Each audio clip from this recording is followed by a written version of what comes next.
Hey guys, welcome back to the Beggars Canyon Boys, episode 38. Woo. We're continuing our journey through season 1 of the Clone Wars. This will be our penultimate season 1 episode. Wow. Yeah. So for those of you who don't know what that means, only one more episode of season 1 after this. Yeah. I learned all that from like when The Walking Dead used to premiere because that's how they would market everything. Because like they wanted every episode to be special, kind of. Yeah. Okay. So it'll be like, it's like, we're just 4 away Yeah. from the season finale. yeah. Or they'd have mid-season finales. Mhm. Like I'm sure they would describe things as like the penultimate episode before the mid-season finale. Oh my god. It's like when you see a world record of like the largest bridge east of the Mississippi that is this specific kind of bridge over water with this and this. Yeah. It's like, okay, well. It's Nice. actually just like that. Yeah. About the bridge Yeah. thing that I was talking about. Is that like one you know about and you're just like really bitter at the person who got that? I just remember when I went to do whitewater rafting as a kid in either Virginia or West Virginia. I don't remember. Lived in both states. Yeah, I know. This is in your neck of the woods. Mhm. So don't tell a lie. There was this bridge that was super high up and pretty long, and I remember them saying, nice form on the drink. Thank you. I'm being so careful. I appreciate it. Sorry, guys. We've had a little internal conflict about the drink noise of... okay. If anything, that was a calming, like steady little, I don't know, something. Yeah. Like a background beat to what you were saying. Yeah, You know? yeah. We're making poetry together. Okay. I don't disagree with Yeah. that. Yeah, some bridge and like the like tour guide or whatever kept saying like, or the guy in charge of the whitewater rafting was like, yeah, it's the largest bridge east of the Mississippi that is like this type of suspension at this elevation or blah blah. I'm like, okay. Yeah. Well, anyway. Well, if you get specific enough, we're each special in our own way is kind of the big thesis there. So Wow. You know what? Maybe I should reframe it as a positive thing. yeah, good for that bridge.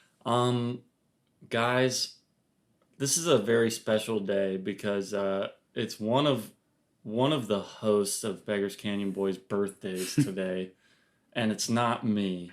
Whoa. So, guys, it's Ryan's birthday today.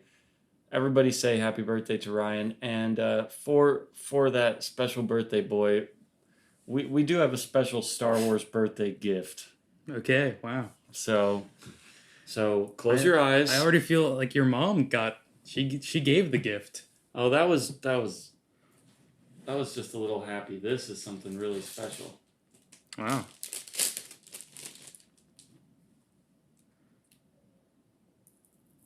This is I've had my eyes closed too long. I'm scared. No, I'm just setting it up a little bit. Don't worry. Not pulling any kind of prank on you. I should start guessing like huge things what it is, so then when it's not something crazy like that, it's like a little bit disappointing. Yeah. All right, I'm gonna show it to the camera. Oh, the original Wow. Watto sculpt. Isn't that cool, guys? Wow. All right, open your eyes. Whoa! It's Dengar. Who? Dengar, one of the bounty hunters from Empire Strikes Back.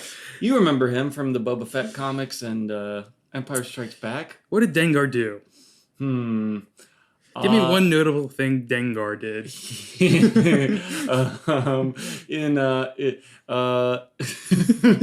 In Shadows of the Empire, remember that era? He, that one like 3D comic that you had to read. Yeah. He was on the ship with I read that IG-88. twice, by the way. Yes. I know, that's what I thought Yeah. you might remember.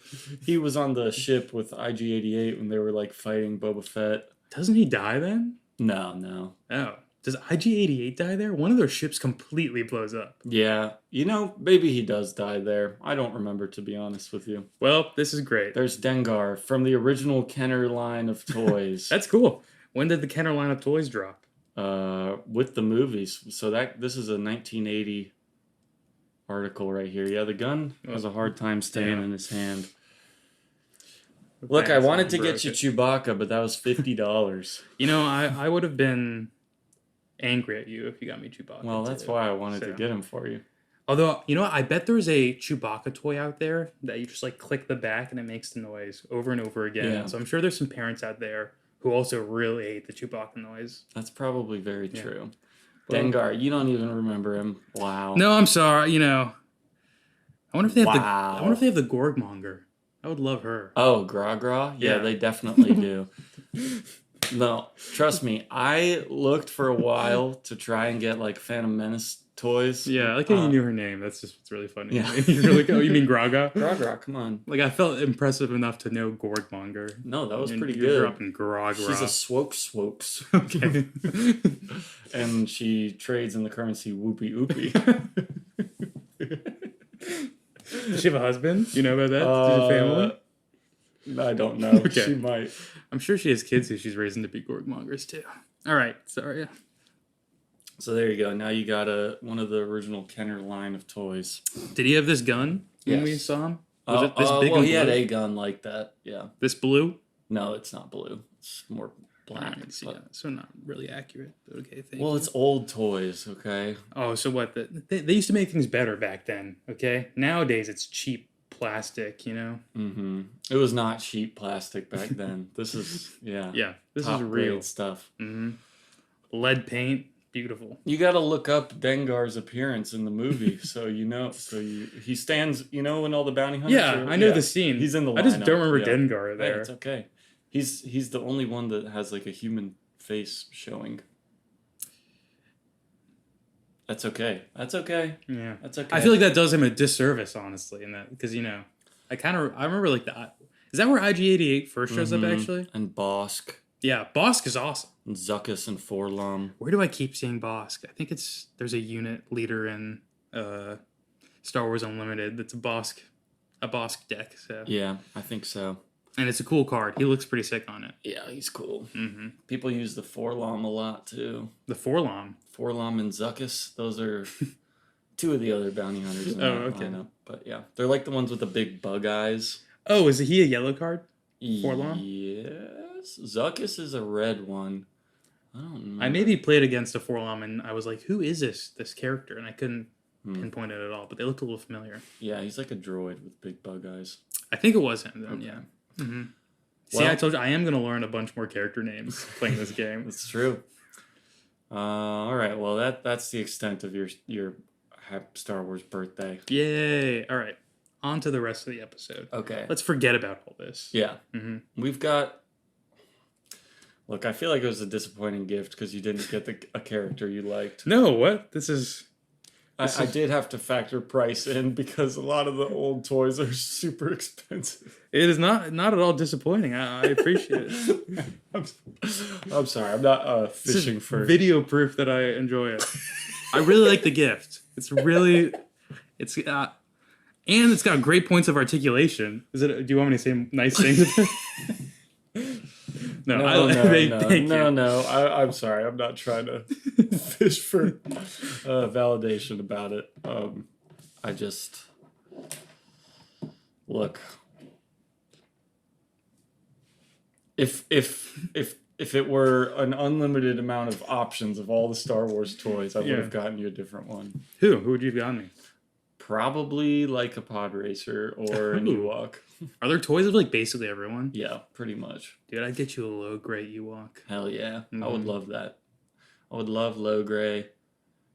I would love any of the Ewoks. Tebow, I would like a little. What is their village called? Something Tree Village. Bright Tree Village. Yeah, I would love a little Bright Tree Village, like just model I could just look at. They made a pretty good Lego set of it one time. Really? Yeah. Are there like stormtroopers getting destroyed as a part of it too? I don't remember. There might be like a little ATST walker and some troopers. I can't quite remember. But I know around the same time as when they came out with the shield generator base that like they go and raid on Endor as a Lego set also. And that definitely has like troopers with it and stuff. So Man, I got to take a deep dive into the Star Wars Lego sets. The ones I've seen have been really cool, like the older ones. oh yeah, a lot of them are really wonderful. Mm-hmm. All right, let's move on to the episodes. So today we're talking more Clone Wars. we are talking episodes 15 through 18.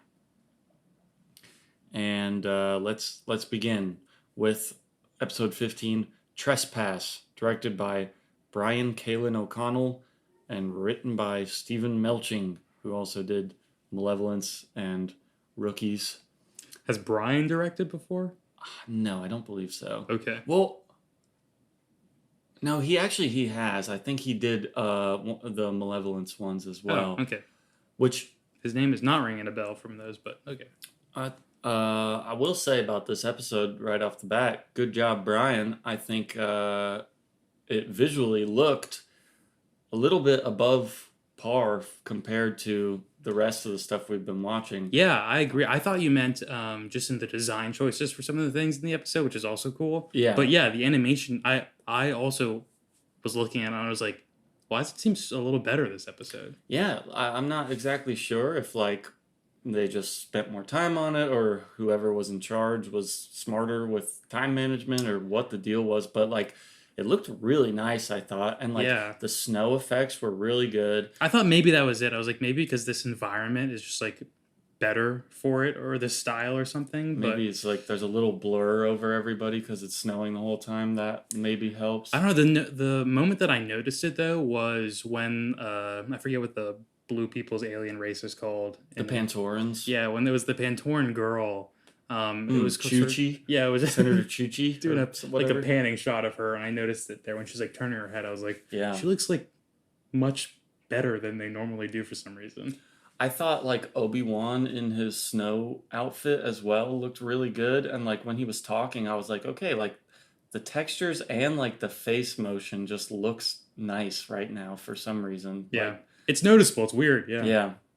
Also, the clone troopers in their little snow armor, pretty cool. Yeah, when I was thinking design choice stuff, that's what I was talking about. Like Rex looks awesome. Yeah, and Rex does really some badass stuff in this episode all around. There's cool moments in this episode. Yeah, there's also really funny like moments of brutality in this episode. Yeah, that was you for the record. Yeah, I kicked the table. That one's on me. I can see it on the waveform already. Yeah. It's a good thing it was kind of right in the middle of you talking, so I think I could probably blank it out. Yeah. You also went, oh shoot, right after. Yeah. Yeah. Some badass brutal moments, some clones getting stabbed with big spears. Yeah. Some native populations being massacred. Yeah. But peace triumphing over hatred. Yeah, in a pretty childish way. Yeah, but in a like could have completely been avoided situation way. Mm-hmm. Yeah. So this episode is essentially like there's this clone outpost on this planet called Orto-Plutonia, and Star Wars has such good names for things. I'm like always titillated to hear them. Like, yeah, like that just sounds real to me. And then there's a moon on the Orto-Plutonia system called Pantora, which is like the quote unquote civilized place of the system. And the Pantorans think that they're kind of like in charge of the whole system.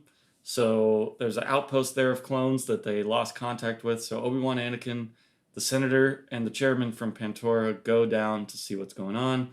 They see, oh, there's actually this native population of species called the Talls, and the chairman from Pantora, whose name is Chicho.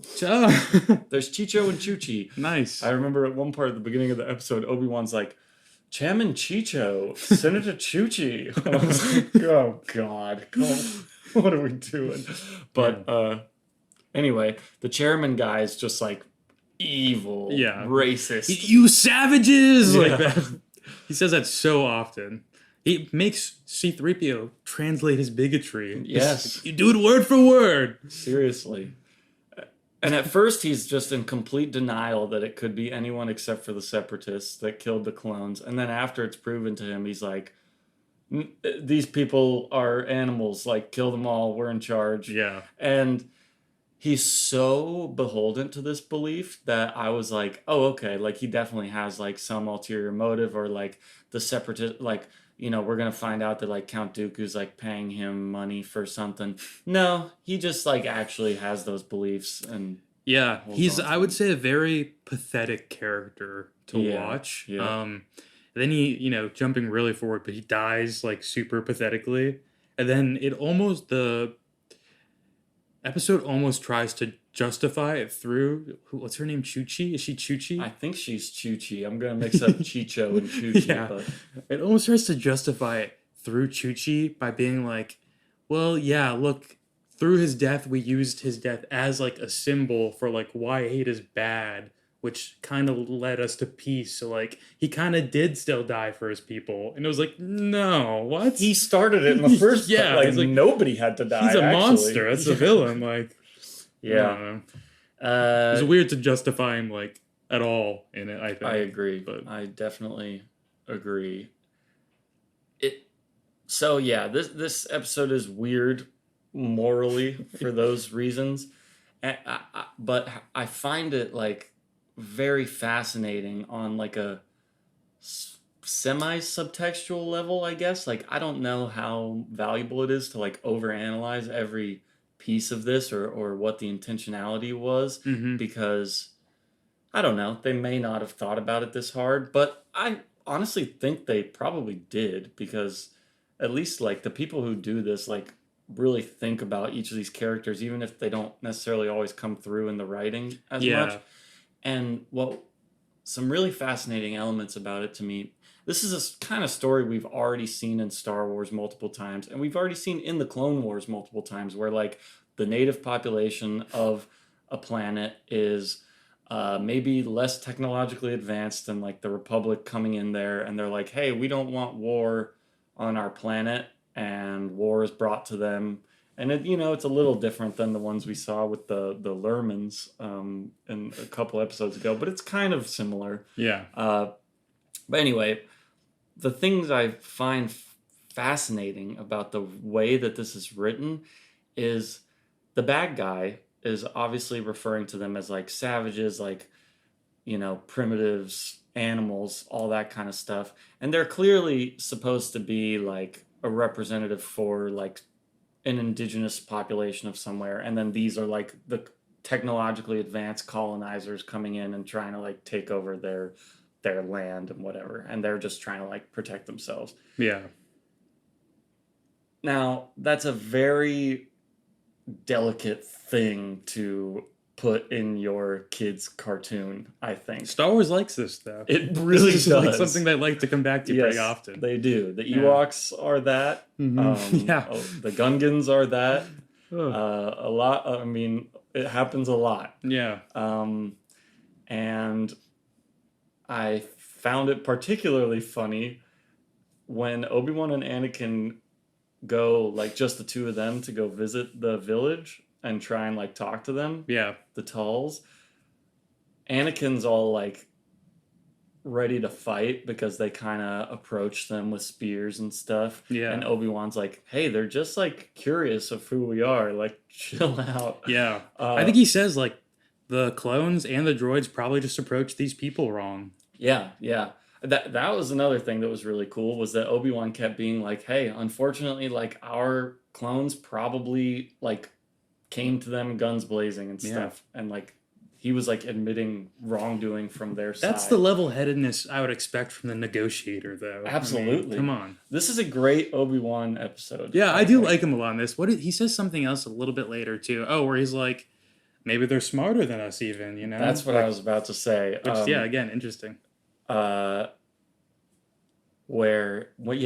they're approaching them, Anakin's like, oh, they don't even have like ships or blah blah blah or anything, and then Obi-Wan's like, hey, just chill, they might be smarter than us, which is cool from Obi-Wan, but then if you like zoom out, it's like, yeah, but the show still doesn't think that they're smarter than them because they are like, well, they haven't discovered interplanetary travel yet and all this stuff, so I don't know, it's just weird.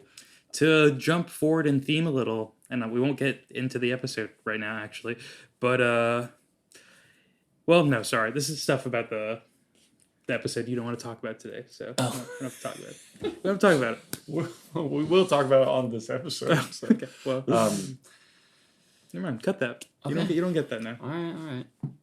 And then the other really cool Obi-Wan moment in this was when Chuchi or whatever, the senator, Yeah. the female representative from Yeah. the planet, is like, "Oh, I don't know how I'm gonna like broker this peace. I was thinking maybe you guys could do it, Jedi, because you guys are good at this." And Obi-Wan's like, "No, like Yeah. this is between like your people and them. If you actually want peace to happen, like you have to do it yourself." And then she's like, "I command you to do it," for a Yeah. moment too, which I was like, "What the heck?" Like, crazy. But that is a great Obi-Wan moment, and also like, I feel like there certainly are other Jedi who would have been like, "Okay, Yes. Oh, definitely. absolutely do They that. love doing that kind Yeah. of stuff. Like, Mace I'm- Windu probably would have been like, "All right." Exactly. I was I'm thinking down of for Mace. it." I was a little surprised, honestly. Obi-Wan was like, "No, you have to do it." I mean, it makes sense, but like, I don't know. I see the Jedi taking the reins very often like that. Yeah. I mean, it is kind of their move Yeah. to do, especially the negotiator. But I mean, he was smart in this instance. It is also really interesting just how the politics of things work and how they're like putting these things on planets that don't really have any part in their government system. Because like they were saying, the moon has some power over that planet because it's like a non. They thought It's it a- was like uninhabited. Yeah. So they just Mhm. said like the moon has sovereignty over that planet, I guess. Okay, were they saying that before they knew of any existence of people on that planet? I believe so. Yeah. Oh, okay. Otherwise, I was like, it's interesting they gave them like a bit of precedence for being part of their system over the like indigenous population that was not. But maybe they weren't doing that. So. I think they didn't know that there was an indigenous population at all, but then like after they did find out, the chairman was still like, "No, like we do still have power over them because we are like the civilized people who are part of the republic and have like a Senate seat and all that kind Yeah, of stuff." that's fair. I guess So that's it's why they were pretty interesting. fighting. Yeah. What I mean, I don't think that, I'm not saying that to like invalidate what you were saying, because it is still pretty fascinating, like the political yuckiness of all of it. Mhm. And I really like how they're kind of highlighting how like the Republic doesn't really work very well, because the senator is like who's supposed to like represent the planet on the galactic level, but she's still beholden to like this chairman who's just some monarch figure. We don't know, like, was he elected or what? Like, Yeah. we don't know his deal. So it's like, okay, so the senators are supposed to be like the democratic representatives, but they're still beholden to like these monarchs with special interest and stuff that just Yeah, that's true. Although I guess the alternative would be the Jedi's and like them all saying, "Okay, this is how you have to elect your representatives," instead of leaving Right. it up to the planet, which would also be like a pretty bad look, I think. for sure, for sure. But that's what's fascinating about like Naboo as well. They have like a senator and a queen, and Yeah. it's like, okay, so who is actually in charge? And then the Jedi too, which is like, okay, who actually has authority? Is it just who it has weapons, or who? Well, kind of. yeah. And then the chairman guy says to Rex, or whatever, Anakin even says to Rex, like, "Hey, it's your priority to protect the chairman." And it's like, okay, Rex is like such a good little order follower that like he has no issue morally with just murdering these indigenous people to do whatever Anakin just told him to do. And like that was kind of fascinating too, I Yeah, thought. true. A bit of a problem, actually, but you know. Oh yeah, no, bad. But I'm not saying it's a good thing. No, I no, just I know. thought It is- it was interesting. The clones are super interesting. And honestly, this episode, for the issues it had, the like war and the fight they have is pretty fun. Yeah. And there's a really fun moment in one of the fights too. Oh, it's when the Chicho, it's when Chicho gets like stabbed with the spear, that will ultimately cause him to die. He like gets stabbed with it, goes down, calls them like savages, as he does many times throughout this episode. And like as he's calling them savages, the dude who just stabbed him with the spear gets like run over with one of their vehicles. Yeah, and it's yeah. like such a funny moment where it's like, okay, you're like you're all being super brutal right now. So like, Yes. who can really be tossing around any type of words like that? I think Rex, like, yeah, like side drifts into Yeah. that guy on top of him. Yeah. There's cool stuff. We also didn't talk about in the beginning how like when they go to the actual bases, it's just like the clone trooper helmets and it's like the droid heads like Yes, on the yes. pikes or That was whatever. cool. Mm-hmm. Yeah. Made Like, it a little mysterious and creepy in the beginning. they opened the door at the very beginning, and yeah, it has all the spears with the clone helmets on it. Very cool. And it's a great reveal too because, and I'll say a great reveal. Well, not a great reveal. It's a nice little mystery moment when we see like, oh, that happened to the clone outbase, and then you see it happen to the droid outbase too, and you're like, Yeah. oh wait, what the hell is going on? Yeah, yeah. The actual reveal of it being like these people, I think, is not as exciting as that promises. Right. But it's It's still cool. A cool setup for Yeah. sure. Yeah. Mhm. I'm trying to think if there's anything else about this one. I was kind of hoping it'd be like something bigger and crazier, though. Right. Yeah. Ends up just being people that were Yeah. trying to defend their homeland. The Yeti people. Mm-hmm. And we have seen Talls in the Mos Eisley Cantina from the very first movie. Oh, really? Mm-hmm. Oh, wow. Okay, nice. Yeah. Well, anything else about this one, or want to move on? Let's move on. Okay. So the next episode is called The Hidden Enemy. And this one is interesting. Yeah. By the way, I'm curious what you thought. I mean, I think it's pretty obvious right away in the episode. Like once they're like, "There's a mole," who it is. Yes. It's like super obvious. Yes. It's pretty funny. For sure. Where he's like, hey, maybe like let me talk to my guys first. Mhm. Yeah. What's his name? Like It's not Spike. Skids. No. Sly. Fuck, I should know this. Well, it does start with an S for sure. It's not Slick. Slick. I think it is Slick. Okay. Yeah. Slicks the traitor? Yeah. D. Bradley Baker having to do some work in this episode. Yeah, He's really. voicing like 9 different named characters. This was a really fun episode, though. I like this one a lot. I agree. And this one is chronologically the earliest episode. This happens before the movie. This leads right into the movie. Okay, yeah. If you remember, like, that general guy that Obi-Wan like has tea with in the movie, like Ventress, drops down and like points to him and is like, "All right, begin your attack." And then like that's the opening of the movie. Yeah. Gotcha. So this is like our earliest continuity wise. When do we go back further and see why Ventress is so sweet on Obi-Wan? Literally, that is what I was wondering too. I meant to even look that up before we started. Oh, is there something? No, I don't think so in episodes, but I guarantee you there's something that explains it. They literally... My sweet. Yeah. They sound like lovers. It's like... And like the first couple exchanges, you're like, that's funny. And like, I was like, oh, I'm sure that's something fans latch on to and make like fake little ships with them. But then like... Sure. It kept going on. And I was like, wow. They're like, this is not subtextual really. Like they're... pretty clearly had something going on there. Like, yeah, I guess that's just like their banter. Like they like to joke like that. But maybe I know, but it has me curious too. I meant to look that up. Like when did Obi-Wan and Ventress first meet in continuity? But yeah, I'm all yours, Obi-Wan. That's what she said. That made me laugh. It's like what? As she like takes her clothes off. Yeah. I'm flattered, my sweet. Yeah. So yeah, his name is Slick. Funny stuff about this. Okay, so yeah, this episode essentially it's just there's a traitor among the clones that has like revealed their plans to Ventress, and they're trying to figure out who that is. Yeah. Starts with like a pretty cool action sequence, I think, when the droids are like raiding the building and they're like getting pinned in from all sides in one room, and like and Anakin and his group like grapple over across the buildings and everything. I'm like, man, this is cool. And the clones like start getting overwhelmed and they have to just punch and everything. Yeah.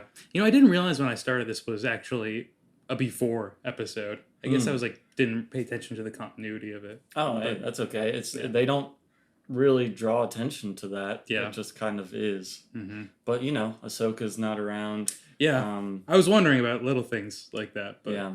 Okay, makes sense. Yeah. So really, we get the main bulk of this episode is Rex and Cody being detectives and figuring out about Slick. And look, I love, at least conceptually, an episode centered around Rex and Cody, like being buddies and trying to figure something out. I mean, that's awesome. Yeah. It doesn't quite deliver on like characterization for them as much as I would like, but it's still pretty fun and gets into some real interesting clone stuff by towards the end. end. Yeah. It like kind of holds that all back until then, but which I guess is good. I'm sure does Slick show up later? I'm sure we must see him again. I don't remember. Wow. I don't remember. Okay. I don't know if you're lying to me like No, you have before in the past, or that's a true I don't remember. Okay. All right, but it was interesting. I was like, it seemed like they were setting something up for the future with him. They for sure revisit this theme again in the future. Yeah. Whether it's through him specifically, I don't remember. But man, that's sad because towards the end, as it was going on, I was like, man, screw this guy. This absolute traitor to the Brotherhood of Clones. Yeah, like, yeah. What a monster. But then when he started speaking his piece towards the end, I was like, no, you know what? There's some perspective there that like is understandable. Absolutely. And he's like, no, I'm doing this for my brothers so that they know like they can emancipate themselves. And like Anakin's like, how could you betray like the Jedi? And he's like, you mean the people that keep my friends enslaved? Mm-hmm. And I'm like, holy shit, like I mean they literally are like slaves. It's actually pretty crazy. And I was thinking about what you said in the last episode where you were saying like how quickly they age and everything like that, and it like makes this guy's points that much more valid. Yeah. And like even from I feel like it's valid to be selfish as a clone, even where you're like, yeah, I don't want to take part in this war, even if it's for a greater good potentially, and like dedicate my life to this. Like I should have the autonomy to be able to like just go and do whatever I want with my life. And they can't. And there's a moment, too, where he's saying something like that. And they're like, but instead you did this. And it's like, I almost thought they were going to say, like, well, why didn't you just ask to be free if that's what you wanted? But they don't say that. No. Which is, like, pretty damning, too, I think. Yeah, they don't even consider that as, like, an option. Yeah. Yeah. I totally agree with you. Interesting, really interesting clone stuff that I want to see explored more. And you know what? I wanted Slick to get away. Towards the end, I was like, man, I hope there's some last little rug pull here and he can get away. Same. I mean, yeah, I would love to see him be like one of the side villains, quote unquote, on the Separatist side or something like that. That would be really cool. Some like advisor on like clone military strategy or something like that. Yeah. Man, you know what I've never thought to ask you about?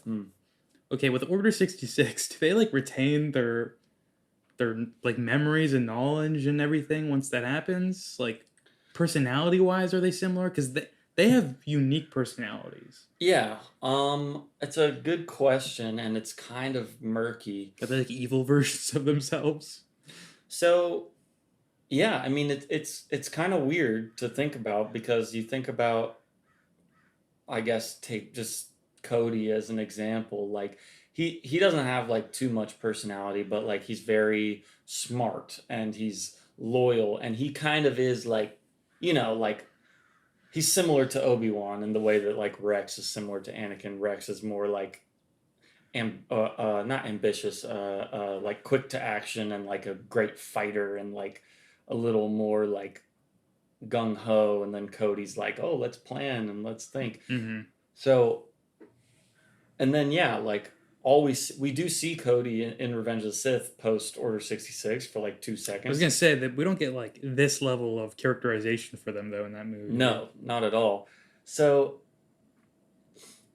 And like with Slick, what happens to Slick and his like ideology when he gets Order 66? Yeah, because he's already against them. Yeah. So that, I mean, that's a really good question, and it's one that is, yeah, like I said, a little murky. There are already, by this time, books that explore that and Yeah. what happens to the clones after Order 66, and those books sort of frame it as most of the clones are essentially operating under the thing of, okay, we're at the end of the day beholden to Chancellor Palpatine because like he's the leader of the Republic's who we serve the Jedi only as an extension of the Republic, like because it's like the Republic, the Jedi, the clones. Yeah. And then they're all told that the Jedi are traitors to the Republic, so most of them just believe that because it's Palpatine telling them that directly. And so they are just like, okay, like, well, the Jedi are traitors, and like, hey, it sucks. Like, they were our friends, but we gotta follow orders and we gotta do what we gotta do. Wait, so the clones already know they work for Palpatine. Yeah, I mean, they don't know he's like a Sith Lord, but he's like the leader of the Republic and Oh, stuff. So, I see. Okay. But that's all not, canon, really. Yeah. Uh, It's just like an interesting thing that I don't think I had thought about before. the show will get into that, and lots Really? of other stuff will kind of explore that a little further. So I don't. That's why I framed it like that. Like up to this point, the novels are really like the only things we have kind of talking about that. But this will kind of give a new take on that. That's a little controversial, and some people don't like it. But Okay. Yeah, I wonder if there's any clone who knows Palpatine as the Sith Lord, Darth Sidious. yeah, I mean, possibly. And yeah, there's lots of interesting stuff surrounding Okay. like Order 66 and just clone, I guess, programming or like the mentality of the clone troopers in general. It's kind of a problematic creation area, I think, though, because I feel like there's actually so much you can explore with that. And in doing so, and coloring all those corners, probably messes a bit with the continuity of things in the movie, Yeah. I mean, it can get a little messy for sure, but it's cool. Okay. I mean, I find it pretty interesting. All right. So, funny things about this episode. Did you notice in the clone barracks they've got a poster of a sexy Naboo handmaiden? No, I didn't see that. You know in Phantom Menace how like Amidala always had those handmaidens in like orange hooded robes. Oh, there's and a stuff. sexy version of one of There's those? literally one lying down in like the classic like head on the hand, like one leg going over the other, and like the robe is like draping down and there's a big like revealed leg. I'm like, bro, in the movie at least, those are all like 14-year-olds, guys. Well, that's true. But, think about it. The clones never get love, too. That's what that's meant to be there for, Well, truly, I mean, they are like expected to be completely asexual. Like, Yeah. Can they reproduce? That's probably never addressed. That's a good question. I don't know. Interesting. And if they did, would their child age at double speed? Yeah. Wow. Gosh. Also, I'm thinking like the implications of cloning them so they can't reproduce is really dark. Yeah, seriously. But like, it's dark already. Like the Yeah. implications of what they don't seem to like get paid. Yeah, and I know we've talked about it, but it's funny that like for the Jedi, they kind of I feel like overlook a lot of that stuff because it's so beneficial to them. Yes. Like the clones appearing. They're just like, hey, all right. Cool. Yeah. I know that's the most frustrating thing about like because even maybe it's in the next episodes, but like when Yoda's on the hologram and he's like, hey, we have to do whatever we can to avoid war. It's like Yoda. Or maybe Obi-Wan says something like that. It's like, you guys are literally generals in a war. Like, you're military leaders. Yeah. I don't know. It's a little messy, but I I don't know. What else about this episode? Um, I've been talking way too much. no, So no. sorry. I like the clone who again, also strict clone rules. It's not great to be a clone. The guy who just took some droid metal from the field, like Some their fingers. droid fingers. Yeah, Yeah. because he wanted something to remember it, which Yeah. also like very human, and like they're stripping them of their humanity at every step of the way, which is Because they Oh, man. the droids killed his friends. Yeah. He's like, I guess I just wanted something back. yeah. I like that guy. I don't, I like how he has committed wrongdoing, so. Mhm. They kind of throw the traitor thing at him, but then he spins it back. Nice Taking little moment there. illegal trophies from the battlefield. Yeah. Which, by the way, cool. And that should never be disallowed in war. You should Yeah. be able to take whatever you want on the battlefield, am I right? Yeah, for Endorse sure. that. Well, it was reminding me of like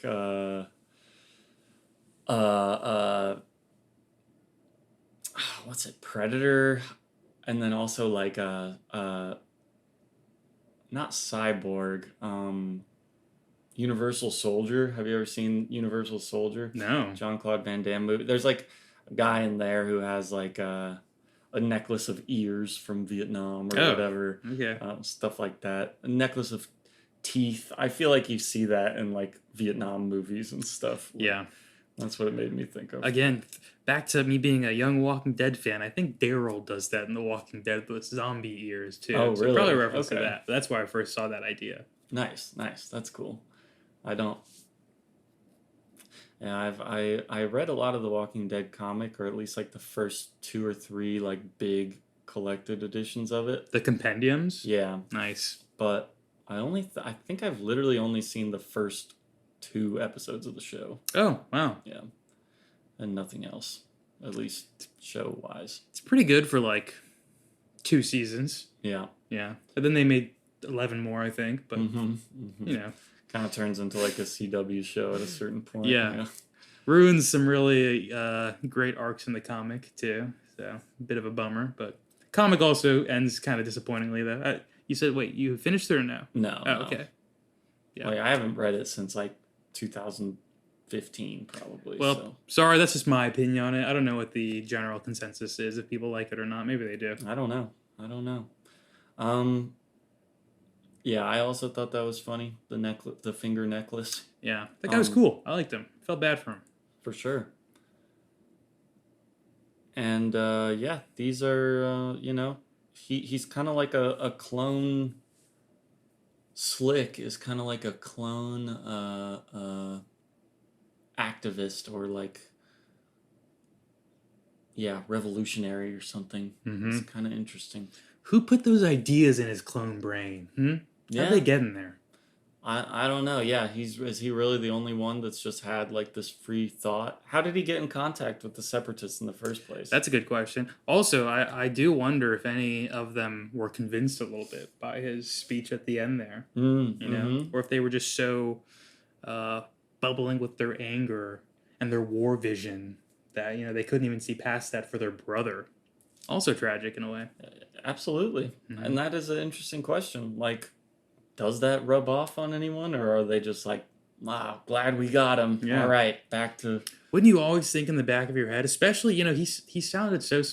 Great voice actor. Sounded very sincere when he was like saying he was doing it for his brothers, you know? I'd always be thinking, I'd be like, man, did we make the right call there? I would love to see like Cody and Rex thinking about it a little bit. Yeah. Really. But they love working with the Jedi, so... This is another like spot in Star Wars, and it's like, okay, I do get it. It's just Star Wars, so it's kind of baked in. Where like if the Sith weren't so incredibly obviously evil, it would make things like a lot more interesting. Yeah. I mean, I feel like we talked about that before with like separatists approaching planets that are on the fence and stuff. It's like they usually have like a bit of a valid point that they're making against the Republic, but then it's like, but you guys are the ones who like torture people and like, kill people all the time and stuff. So like, but like if Slick had joined the separatists and like, you know, they weren't like ideologically evil like that. Yeah. I think his brothers also may have been a little more convinced, perhaps. Like any fledgling thoughts about it could have sprouted into something bigger right there. I guess it's again, not that this doesn't negate that at all. I totally agree. That would make things more interesting. But I guess it's against Palpatine's master plan for the clones to like defect too early or Yes. whatever. Yeah. True. But Palpatine's just playing around, though. He can do whatever he wants. Yeah, for real. Yeah, I mean, he's probably could roll with the punches a little bit there. Maybe the best years of his life right here. I don't know. Oh yeah, come on. I mean, he's loving it. He's just having. Whenever we've seen Palpatine so far in this show, he's really making a meal out of being like, "Oh my goodness, like what's going on?" Yeah, he's a little actor, isn't he? Yeah, yeah. It's pretty fun. Mm-hmm. I thought it was really funny how they do the interrogation in front of everyone. Like instead of getting all the clones one at a time to talk to them, they just sit them down in front of everyone and ask them all the questions, and the other guys start like chiming in on like one person's interrogation. He was at lunch with me. He's like, no, I can vouch for him. It's like, guys, this is why you do it one at a time. It's like, well, we didn't go to lunch together, but we ended up there at the same time. Okay? You need to do it one at a time so you can see if the stories match up or if people are lying. Because if they know what the other person said, then what's preventing them from lying? There was multiple times where they were bouncing into each other's stories. Yeah, I know. So funny. Yeah. But yeah, a cool episode. But then also I'm like, man, they must have animated this one really early too, because coming right after the previous one, this one looked like old, look back to basics to me. Yeah, for real. It looked about like the quality of the movie or whatever. Which is fascinating. Except I will say that the lightsaber fight with Anakin, Obi-Wan, and Ventress is pretty pointless, I guess, or doesn't... I think when she stabs the floor and they fall. I didn't really understand exactly what happened there, to be honest. Like, did she cut it out a little bit before? Did I miss that? I guess. I don't know. Yeah, she just ignites them down into the ground and it collapses. It looked bad, I think. Like, I'm sure in theory, like, it could have been cool and, like, the physics of it maybe worked, but it just, like, looked bad with this animation. I agree. But what I think looked good was when they were falling down the side of the building on that big like walker tri-droid. Yeah. And fighting on like the legs of the droid as it was falling. Like, that was cool. That was a fight moment. And then like when she opens up to like the outside and they see all the drop ships like coming in and the army and everything, I'm like, okay, that was pretty sick. Yeah. Oh, you brought friends. Yeah. And then, they have like nice little continuity connections to the movie where it's like, hey, well, all this stuff was taken out, except we still have the heavy cannons. And then the whole plot at the beginning of the movie is like, okay, protect the heavy cannons, make sure that. And I'm like, yeah, that's a little satisfying. Yeah, good job, Star Wars. Yeah, it's nice when they. I feel like in the episodes that are connected, they do a good job of just kind of subtly making each one like set up and pay off for the other one. Yeah, I think Star Wars is very good at keeping things like mostly connected, and like especially when there are things that are like within the same canon and longevity. Yeah. Like the Tales of the Jedi series, and then like the Clone Wars show so far. Like longer things that get time to breathe within the same project always do a really good job of that, I think. For real. And they often like circle back to like the very beginning of it and make nice connections and things. Yeah, it's pretty cool.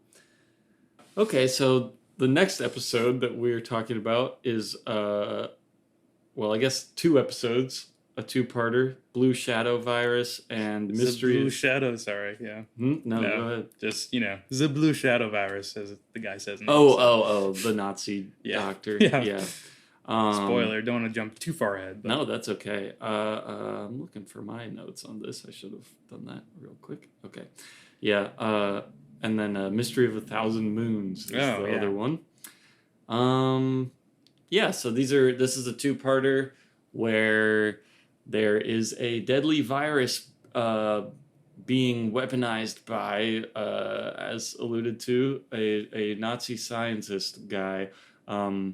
Obviously not actually a Nazi, but he has a super strong German accent, and he's doing all the classic like Nazi doctor stereotype things. Yeah, I think at one point he even like when he's trying to capture Padme, he's like, more specimens for me or something. It's like, Uh-huh. okay, yeah. In like a horny way too, where he's like, "Ooh, a beautiful specimen for Yeah. my collection." He's kind of just like, he has that kind of creepy, horny undertone almost to most things he says, though, also, I'd say. Like, Yep, you're right. Uh, and so like yeah, it's this virus from Naboo that he makes airborne, and there's this whole thing of like, oh well, yeah, if this goes airborne on Naboo, like we will just have to kind of say like, sorry, Naboo, one exterminated system is better than it spreading to the whole galaxy. Is like some of Obi-Wan's wisdom during this. yeah, I Um, know. Like, he drops that just so casually, too. And I know Obi-Wan does know, like, the severity of what they're talking about, but it's, like, kind of crazy how he can, I don't know. Jedi way lack the emotional depth of it sometimes. I guess he's the proper Jedi in that regard, yeah, not putting the emotion in it. he And Anakin's bad for being full of emotion. and at the end of the day, like Obi-Wan is right. Like obviously, like and I think Obi-Wan's still empathetic enough that he wants to try to save everyone. He's just trying to like let Anakin know, like, hey, like just get your priorities straight because like I Yeah. understand it's Pat, and like I also love in this one that it goes like unspoken that Obi-Wan like totally knows that like him and Padme are in a relationship. Yeah. Oh, well, it's also very funny because like Anakin and her are not great at keeping it a secret No, either, or like no, under the wraps at all. Like, I feel like everyone is just turning like a blind eye to it and being like, okay, yeah, you. I guess it is against the Jedi code, like, for sure. yeah, Yeah, I to guess. be like married for sure. But to have like a girlfriend. I mean, I feel like the Jedi have made references of like, oh yeah, I've had like little things on the side before, but Yeah. like you can't get too attached to Yeah. them.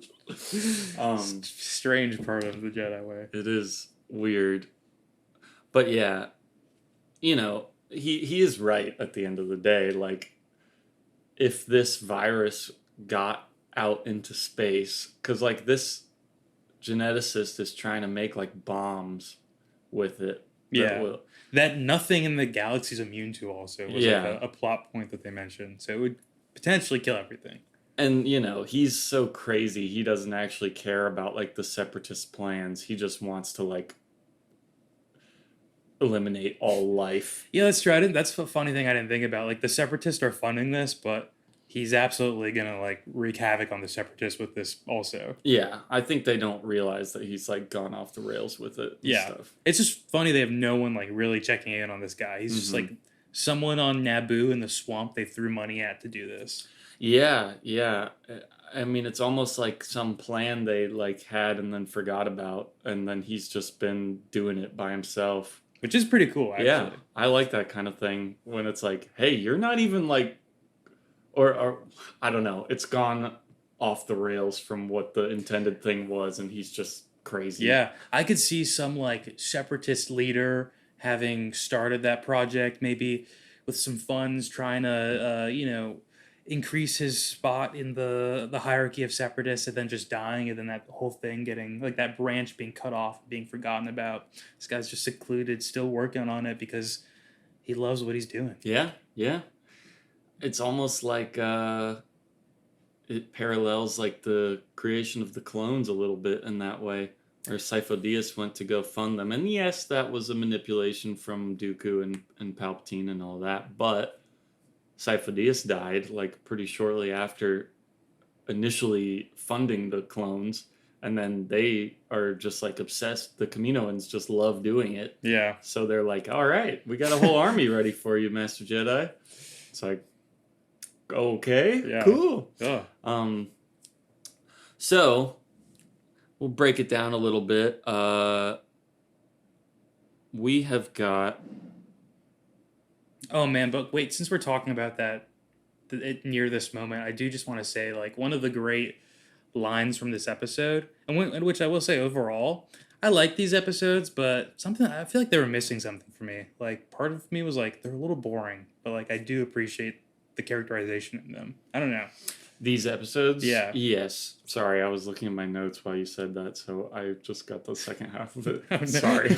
You're good. But basically, my point was like, I liked the episodes and a lot of character moments in them, but like the plot and overall like story of the episode was a little boring for me. So I was like trying to remedy that in my head because I was like, there's some really good character moments in here, I think. But then like, I'm just not into the episode. But the one I just wanted to call out since we were near it, which is like a good encapsulation of Obi-Wan versus Anakin as Jedi, was the like Obi-Wan saying sometimes you need to go 2 steps backwards to take the leap forward. Then Anakin being like, and sometimes you just need to like take the jump or like leap of faith or whatever he says. Yeah. And I was like, man, again, just showing like the emotional difference between the two too. That's cool. That's when he's talking about like, oh, we have to go to this other place to find the cure for this. And Anakin's like, what do you mean? Like, that's going to take so long and blah, blah. Yeah, that is cool. And I totally agree with you about like the structure of the episodes, the plot, not that exciting. But I really like Obi-Wan, Anakin, Ahsoka starts to be really good in these ones too. I wrote down a few times she was doing some cool stuff in this episode. And Padme's pretty interesting in this one too, I think. Yeah. You know, I don't love him, but that kid that they find on Iago, yeah, annoying and not like doesn't really go anywhere interesting. But I kind of like the concept of that.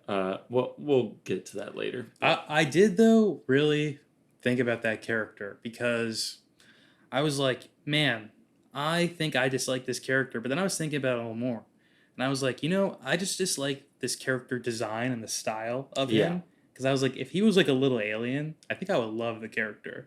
I was like, so I think I just don't like he's like a little boy that like, I don't know, he's like very fairy-ish like, Yes, he's like we were talking about with Midsummer Night's Dream. He's got that like woodland nymph haircut going on. What it made me immediately think of was like the cover of Fable. Like oh my god, yes. Just a Fable character. He looks just like that cover. Yeah. It's like even more cartoony looking than most of the characters. Yeah. I also feel like he like didn't have proper like hair physics and stuff like the other characters did. He was just very stiff or anything, like a cheap looking character too. Yeah, like almost like brighter and like more flat on textures and everything. Like strange. And there were some very cool shots in these episodes too. Yes. So I don't think they were cheaping out really on the majority of the episode. No, and I was watching a behind the scenes thing about these where Dave Filoni is like, at this point in the season, we've kind of got a better grip on the software that we're using, and we are able to make characters more easily, character models. Okay. So he said there's like 7 or 8 new characters in these episodes, where generally there's only one new character that you get. But here we had the scientist guy, Peppy, that kid, Captain Typho, Taquito. Who's that? Taquito is a Rhodian alien who gets killed by whatever they believe to be the god that is blocking the moon. Oh, nice. They show a quick little like I don't know if it's an old hologram image, but just the kid is like, that's Taquito, my friend. Yeah. Just some Rhodian getting like exploding in a ship. That's right. Yeah. Damn, I forgot that name. Well, just nice job. Really stood out to me because I was like, Taquito? Okay. just a food. Yeah. And then, they have that weird plant thing. So there's a lot of new models in these episodes. Yeah. Which is cool. I don't know if any of them are great characters. Oh, Bomb Squad clone troopers with the orange armor. Those are cool. Mm-hmm. We get that shot that lingers on them for a second too, just so we can take a look at it. But also, I guess because they're like, wow, look, the clones are doing this really dangerous thing.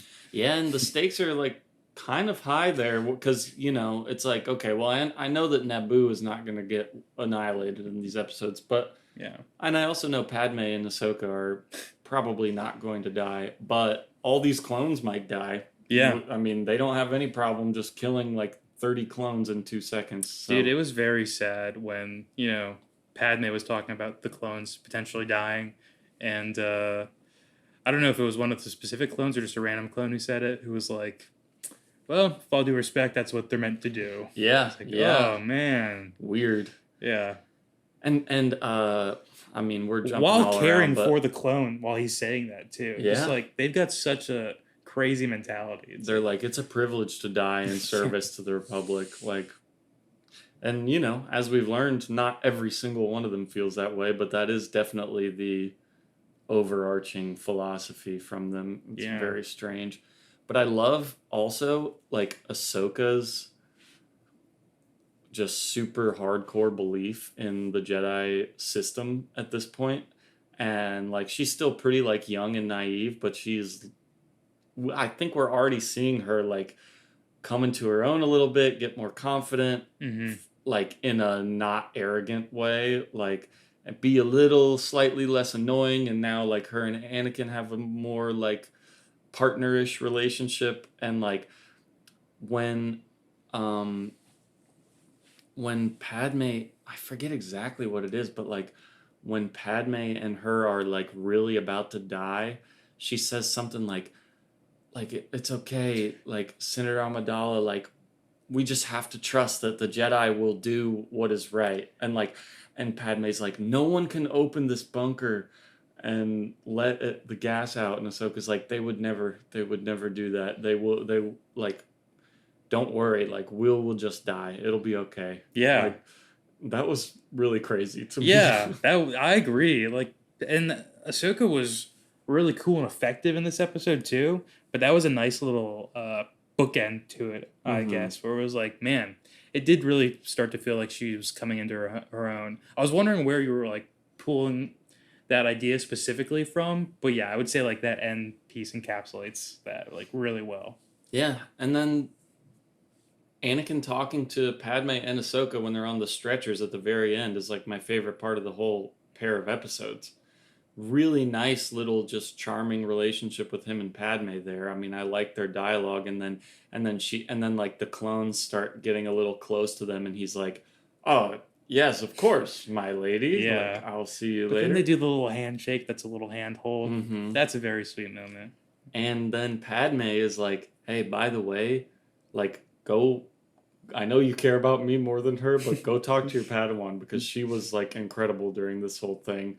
And then it's like, oh, he's all like super proud of her, and she's like, "I just tried my best to like do what you taught me and everything." Yeah. I was like, oh my god, this is really nice. Yeah. No, that's sweet. Yeah. And then he makes some like comment there, like, "Yep, well, that's why you did so well. Like, I taught you everything." And, Yeah.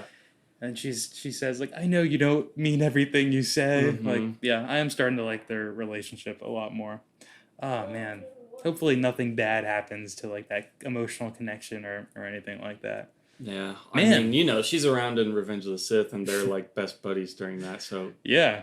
Mm-hmm. yeah. I'm wondering where the hell she is during that. I really want to know. Does Clone Wars answer that? Or does that get Yes. answered late? Okay. Yeah. All right. That'd be so unsatisfying if they ended up without answering that.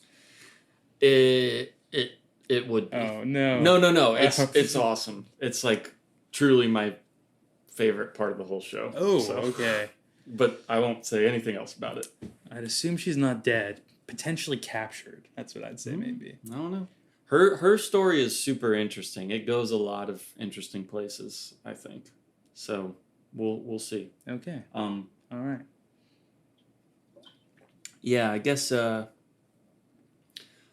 we mentioned new character Peppy the Gungan. Awesome character. Does a lot of cool stuff in this episode. Yeah. Just kidding. I don't care at all about her. You had like said something about her last week when we were joking about her that I guess I was like, oh, she must like show up again and do something somewhat notable in this last episode. It just No. doesn't. No. Oh yeah.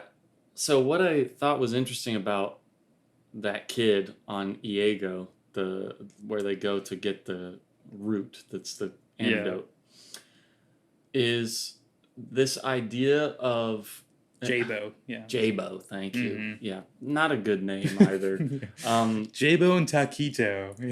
Yeah. Oh, I'm getting distracted with other thoughts, but I'll focus on this. So they just, if you don't know or forget this episode, they go to Iego and they find like all these battle droids there, and uh, Anakin's like chopping them all up, and then Obi-Wan's like, "Congratulations, you just killed like 20 unarmed droids," and Anakin's like, "I actually have no problem like slaughtering children, so I don't give a fuck about that." But uh, it turns out this kid has like reprogrammed all these droids to kind of like be his friends or servants, really, and Yeah. like do stuff for him.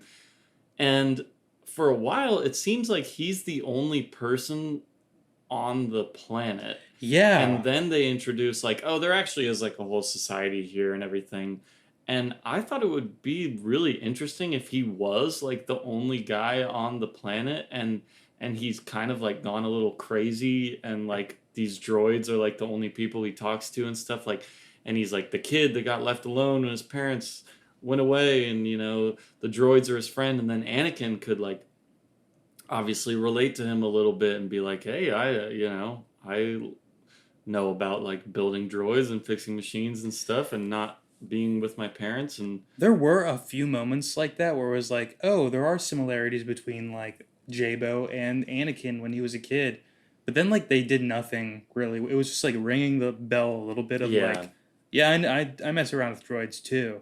it didn't pay off in any kind of way. And I thought it would. I thought they were like building it up for something greater than that. But I agree with you that I think that would have been a really cool idea, and I think it would have made like the, what did they call the star god, Droll? Oh, yeah. Like the spirit of 1,000 moons, Mhm. like the mythology of that fold in like a much cooler way. Yeah, for sure. Yeah. Which is still a cool idea. Like they all think that they're trapped on the planet by some god, but really it's just like a separatist web. Yeah.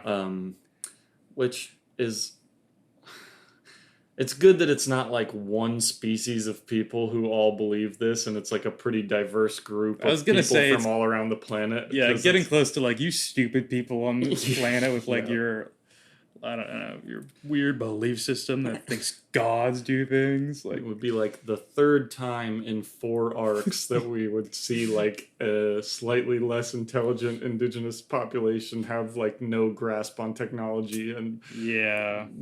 would just like get murdered unless the Jedi help. But I will say, like, also thinking more about it, I think like the laser thing is a little bit stupid, just in the sense that they shouldn't have said like, yeah, there were like 50 others who went out there and just like they all keep dying. Like basically, like they just go out there and they die, but then like the Jedi just turned around like the second they saw like, oh, it's actually dangerous out here. yeah, It's like, yeah. what, no one else could, like, I don't know. Am I supposed to believe? Well, they're such good pilots that they can turn around like just right off the bat like that, and no one Yeah. else can. I mean, like Anakin is like an extremely above average pilot, but like the only one that Yeah. could have done that. Of 50, and he made a point being like some of the greatest pilots. Yeah, and maybe they're still trapped on the planet. Like maybe they had to go back. Maybe it sounded like they all died. Maybe Well, that's no, what no. Yeah.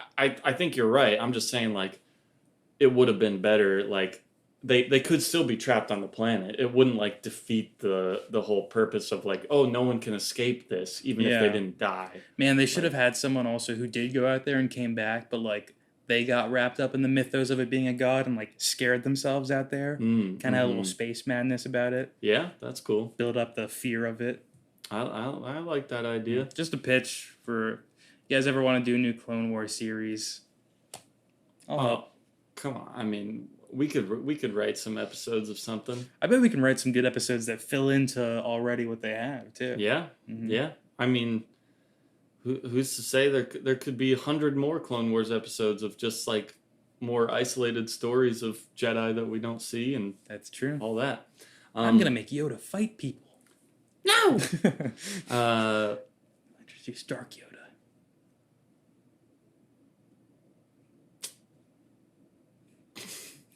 Oh no. I don't know. Well, just forget about that. Okay. Man, I love that I can just like throw darts out there and they'll stick sometimes. Yeah. You know? That's great.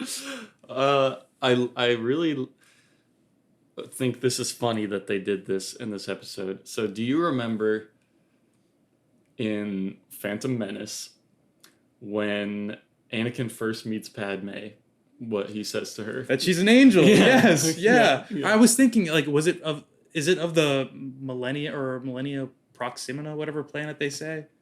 I forget what that is called. That is like the system that they're in, but Iago is the actual moon that they land on. But she wasn't from Iago, that angel. Um. She was from a neighboring planet, wasn't she? Oh, okay. I don't remember because I remember when she walks into the little meeting and she does say something about that, but I don't remember exactly. Oh, but was it that they said is it the pirates from Iago say it in Phantom Menace? Is that it? Yeah, yeah. Oh, okay. It's like the Deep Space Pirates. They're from Iago, I think. Yeah. And then, wow, we saw an angel. She doesn't do anything or add anything to it, but I liked it though. I thought it was Yeah. fun. Yeah. Little, and I think I've seen like that species of alien, the angel species or whatever, must come back because I think there's some Star Wars Unlimited cards that have some of those characters on them. I'm thinking of one. Yeah. Okay, yeah. Funny that Anakin doesn't really like have any reaction to it though. I know, Yeah. yeah. His jaw should have dropped right then and there. No, I'm not even close to his Padme. Mm-mm. Oh, she's way hotter. Come on. You like those blue veins that she starts getting there at the end? Yeah, yeah. It's like me. Oh, dude, you got the blue virus. The The Blue Man Group virus. Yeah. You ever seen Blue Man Group? One time, yeah. Universal Studios. Hell yeah. I seen them too. Yeah. I remember it being fun. I loved it when I was a kid.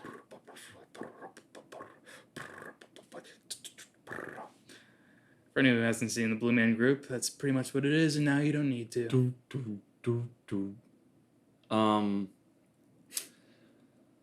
So there's a funny part right at the beginning of the first episode where Padme comes to Naboo and is talking to the current like queen and Captain Typho there, and she goes like, "We came here as soon as I could," but she is literally dressed in like the most ornate like outfit and makeup ever. Had to have taken like hours to put together. It's like, I guess you could have done that while you were flying, maybe. But I just thought it was funny, like, her urgency of saying, like, I came as soon as I could, combined with her outfit. I was like, no, you didn't. Yeah. No, you did not. It is also funny, like, or it's kind of messed up again of the Jedi, that they're like, yeah, like, you may have seen a couple droids that shouldn't be on your planet from the Separatists, but, like, that's not really enough to convince us to, like, send help yet, you know? Yeah. And they're like, okay, but it's, like, really concerning, we don't want to be part of your war, blah, blah, blah. Or, whatever. Or, like, we're being threatened by your war. Not a good look. Interesting. Yeah. I mean, yeah. They don't... It's like, guys, like... But luckily they sent Jar Jar Binks to figure things out. Sure. I mean, he's always got to be there for some reason. Yeah. I was trying to think, like, is Naboo important to the Jedi? Like, I guess it's just important to us as the viewers because it was in the movie and we know, like, Padme and Palpatine are from there and stuff. Yeah. And Jar Jar. Yeah. What else do I have here? Oh, yeah, so... The horny Nazi scientist is named Nuvo Vindi, and he is voiced by Michael York, who is a pretty big British actor. Have you ever seen the movie Logan's Run? No. 70s sci-fi movie. Sounds familiar. He's the main character in that. Logan? Yes, he does play Logan in okay. Logan's Run. And then this episode was directed by Giancarlo Volpe and written by, the first one, written by Craig Titley, or Titley. Anyway, he wrote the screenplay for the Lightning Thief movie, Percy Jackson and the Lightning Thief. What's up? Hello. No. Just about to talk about Percy Jackson, the Lightning Thief. Yeah. The film or the book? The movie. I guess the movie, yeah. Because the guy who wrote the episode of Clone Wars we're talking about wrote the screenplay for the movie. There's also a show, though, isn't there? Yeah, the Disney Plus show. Yeah. Could have had the third option there. The show, the movie, or the book. And then the only other thing I have in my notes is it was funny how much of like a video game item the root that they got was. Like a Breath of the Wild ingredient. Yeah. Like, because they show it on the hologram when they're first going, and then Anakin like picks it up, and it is exactly the same like model and curvature as like what they showed on the hologram. It was like, okay, yeah, this is like ×1 root for antidote making. They didn't want 2 root models. No. Things would get mixed up. I get it. Too difficult. It's just funny. Yeah. No. So enjoyable episodes overall, I'd say. Just like missing a little something for me. Definitely, but I am really glad that we watched them because these are ones I haven't seen in forever, and I'm really, really enjoying watching the ones that I haven't seen over and over again. Yeah. Because I'm like, look, they're not always like amazing, but they have like really interesting moments in them and like weird political ramifications and interesting bioterrorism going on in this one.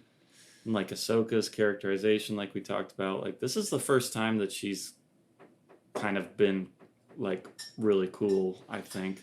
Man, the shot of her like taking out some of the droids with her lightsaber, then blocking the blaster shots, and then going up top and like slicing down into the head of one of those droids. Yeah, was super cool. And I was like, I'm like, before I would have been like, Ahsoka, no, you don't deserve this yet. But for droid special, I'm like, yeah, absolutely. And she's getting her stripes. Mm-hmm. She's already had to like, I know we've talked about how it's bullshit that she doesn't get killed by them, but she's in her young career had to fight off Ventress and Grievous already.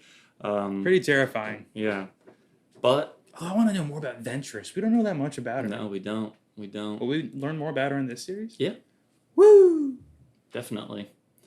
She's becomes a really cool character, I think. Okay, nice. Yeah. What makes her tick? Why does she want to be with the Sith? I know. It's a good question. Oh yeah, I did look it up. When did she and Obi-Wan first meet, and why do they have this little banter? It's not really explained in anything. It's just they did have like a first meeting in this book. Is Qui-Gon around? No, it's like right at the very beginning of the Clone Wars, like before the show starts, but after Attack of the Clones movie. My darling. Okay, nice. Good to see you again, my sweet. Anything else? Anything else about these that you've got? Let's see. Ahsoka also using the Force to detonate that grenade to get into the Doctor's base was very cool, I thought. She had some cool Force moments, actually, in this episode, too. She held the door open at one point, too, which looked like it took a lot of power to do so. Oh, yeah, for, like, Padme and Rex to be able to get into the little room that they were hunkering down in. Yeah. And I really like the action in general when they make their initial like raid on the base and they enter from the 3 different areas and then they meet up. Like Anakin, Ahsoka, and Obi-Wan all go in different entrances. Yeah. And they're like, okay, Ahsoka, you go with Rex because like you guys are like the 3rd and 4th most powerful people here. So we'll have 1 and 2 with just regular clones, but you go with Rex. Yeah. And I like seeing Rex and Ahsoka team up. Like them becoming a little bit of buddies is really cool to me. I wonder if that gets any payoff in the future too. Nah, I don't know. Interesting. We'll see. I don't know. Ryloth next. Yep.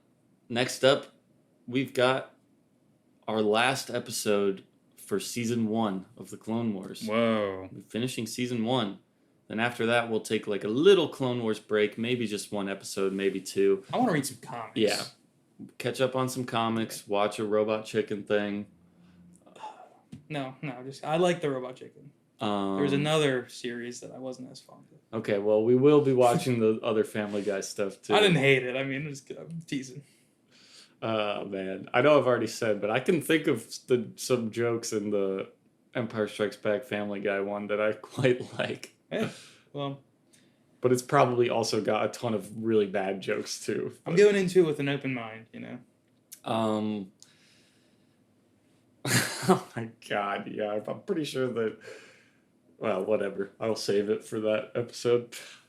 Yeah, but next up, we've got 4 more episodes of Clone Wars, the last 4, and the 3 of them are the Ryloth arc, and then one of them is a big finale that kind of leads right into season 2. It's a little weird. It could just be like the first part of the first arc of season 2, but they have it as the last episode of season 1. Does it really shake anything up?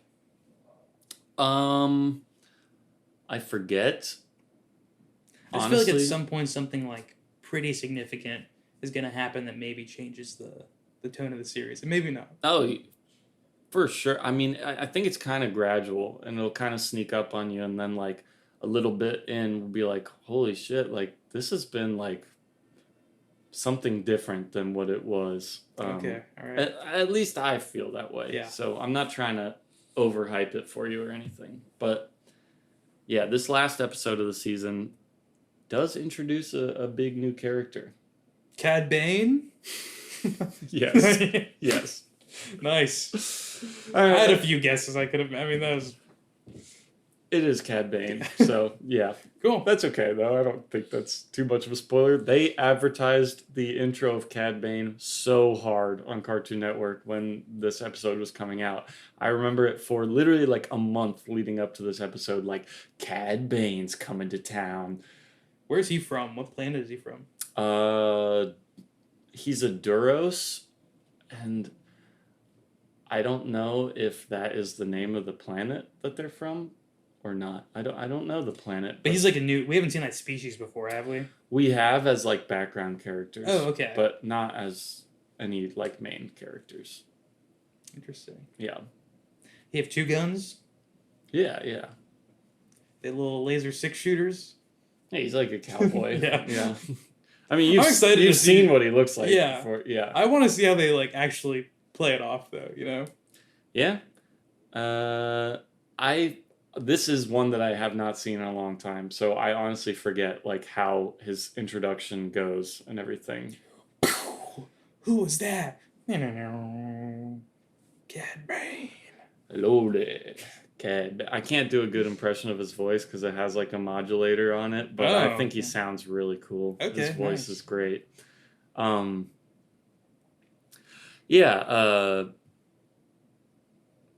Bane's coming to town. I do remember the general plot of his episode, but the Ryloth ones, I've seen those a bunch of times, and they're awesome. Oh, okay, so he's finale then, Cad Bane. Yeah, yeah. Wow. They must have felt pretty confident in him. Oh, for sure. I mean, it was the most heavily advertised thing of the season, other than, you know, just that it was starting. I remember Malevolence got a ton of ads. Lair of Grievous got a ton of ads, and Cad Bane got a ton of ads. Okay, interesting. And you know, I need to take a sneak peek at the Star Wars Unlimited card. I don't know if I know if Cad Bane is like where his alliances are, you know? Is he a separatist? Is he with the Republic? Is he a bounty hunter? Is he his own thing, you know? I don't know. Well, we'll find out soon. Yeah. We'll find out next time. I'll find out the next time I see him show up in Star Wars Unlimited. Yeah, you can look at his aspects. Yeah. Yeah.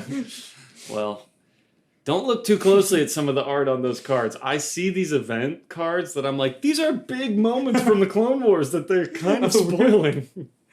Some of them, like I told you, in my head, and I'm just going to continue to believe it, I'm like generic sci-fi art they just put on there. Yep. So Keep thinking that. Yeah. There's some like big moments where I'm like, God damn it, like I don't want him to know about this, but it's fine. I'm sure there's like some also, maybe not, but I'm sure there's some ship cards too that are like taking a huge blast or something, and like I just don't recognize the ship or like wouldn't recognize the ship, and it's like a notable moment or something from some project or another. Yeah, I mean they've got cards from everything, really. They've got a lot of Clone Wars, a lot of Rebels, Mandalorian, Andor. Rogue One. I mean, a lot of stuff you haven't seen. They've Yeah. got cards from Oh, Rebels. Star Wars Unlimited's so fun. It is so fun. Everyone should play it. Ooh, they should sponsor this podcast. That'd be great. It would be. Send us some cards. Yeah. Well, send us some cards. Send us some cards. You're telling me to be more assertive. Yeah, no, that's good. And we'll see you guys next time with our Clone Wars Season 1 finale. And we may have some clones of our own next time, too. That's yes, just a little tease of something we've been working on in our lab. Yeah, in our lab, yeah. Yeah, we're kind of just like... I'm like J-Bo. You can be like... Oh, yeah, you're like J-Bo. I'm like Nouveau Vindi. Yeah. All right. Nubo Venti. Peace.